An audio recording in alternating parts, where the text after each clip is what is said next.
Flat Earth, foire aux questions par Éric Dubé. Chapitre 1. Comment savez-vous que la Terre n'est pas une sphère en rotation? La Terre plate a longtemps été dénigrée, tournée en dérision et méprisée comme étant la plus farfelue de toutes les théories du complot, marginalisée, moquée et ridiculisée pendant des siècles, comme étant une ancienne civilisation du monde ignorante et non scientifique. Mais les faits sont loin d'être ce que l'on vous a dit. Après un examen approfondi et des recherches réalisées avec un esprit ouvert, tout esprit critique et sceptique constatera que c'est en fait la théorie d'une Terre ronde, inclinée et qui tourne sur elle-même, prônée par la NASA et enseignée dans les écoles, qui est vraiment ridicule et non scientifique. Voici 20 façons de prouver par soi-même que la Terre est plane et stationnaire. 1. Le bon sens. On ne le dira jamais assez, la chose la plus importante à réaliser est la façon la plus évidente de savoir que vous ne tournez pas sur une boule. C'est votre propre bon sens et votre expérience vécue. Vous avez toujours eu et aurez toujours l'impression de vivre à l'endroit sur une terre immobile, avec le soleil, la lune et les étoiles qui tournent au-dessus et autour de vous. C'est le bon sens et c'est ce que tout le monde expérimente personnellement chaque jour de sa vie. Pourtant, dès notre plus jeune âge, on nous apprend à croire beaucoup de choses complètement à l'opposé de notre bon sens et à notre propre expérience. On nous dit que les personnes qui vivent en bas de cette sphère tournante, qu'est la Terre, en Australie, vivent en fait à l'envers par rapport à celles qui résident dans l'hémisphère nord, tandis qu'une force invisible suffisamment puissante pour maintenir les personnes, les bâtiments et les océans collés à la face intérieure d'une boule en rotation rapide, mais suffisamment faible pour permettre aux oiseaux, aux insectes et aux avions de décoller et de voler facilement, maintient l'atmosphère de la Terre en rotation, en parfait équilibre et retient fermement tout le monde à la surface sans nous écraser. Nous voyons bien que l'horizon est plat, mais on nous dit qu'il est courbé. Nous pouvons sentir que la Terre sous nos pieds est immobile, mais on nous dit qu'elle bouge. Nous pouvons observer des luminaires qui tournent autour de nous, mais on nous dit que c'est nous qui tournons.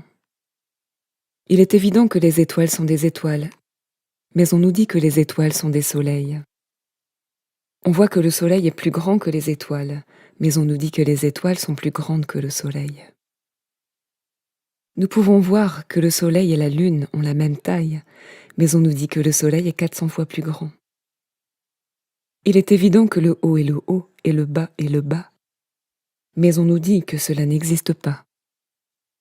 Comme le dit David Wardlaw Scott, auteur d'un ouvrage sur la Terre plane, pour l'astronome moderne, il n'y a théoriquement ni haut ni bas, bien que son expérience démente cette affirmation.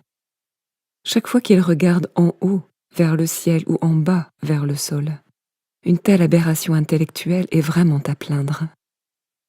Au IIIe siècle, le philosophe Lactantius était lui aussi perturbé par cette idée. Il déclara: une sphère où les gens de l'autre côté vivent les pieds au-dessus de la tête, où la pluie, la neige et la grêle tombent vers le haut, où les arbres et les cultures poussent à l'envers et où le ciel est plus bas que le sol, l'ancienne merveille des jardins suspendus de Babylone n'est rien en comparaison des champs, des mers, des villes et des montagnes que les philosophes païens croient suspendus à la terre sans aucun support.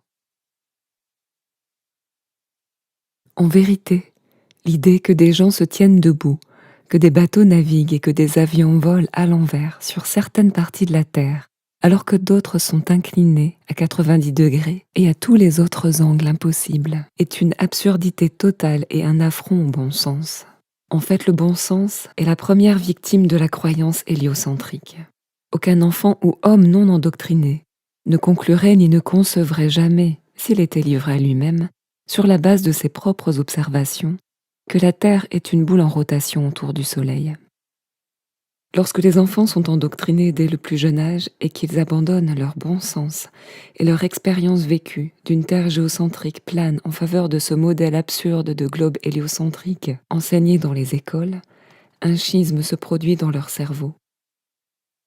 Ils ne peuvent plus faire confiance à leur propre sens et expérience et doivent se fier à des informations totalement contraires, enseignées par de prétendus experts et figures d'autorité qui insistent sur le fait que leur version de la réalité est correcte. Lorsque les enfants voient que tous les adultes autour d'eux croient fermement à la rotation du globe, et qu'ils entendent que seuls nos ancêtres ignorants et non scientifiques pensaient différemment, ils abandonnent volontiers les preuves empiriques de leur sens et adoptent le modèle absurde qui prévaut.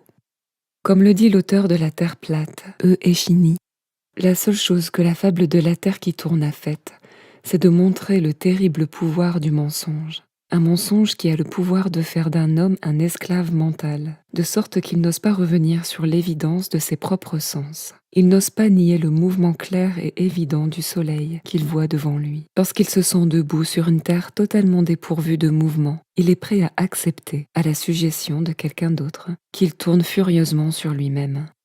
Lorsqu'il voit un oiseau voler et se poser sur le sol, il est prêt à croire que ce sol se déplace en réalité un grand nombre de fois plus vite que l'oiseau. Et enfin, pour soutenir l'imagination d'un fou, il est prêt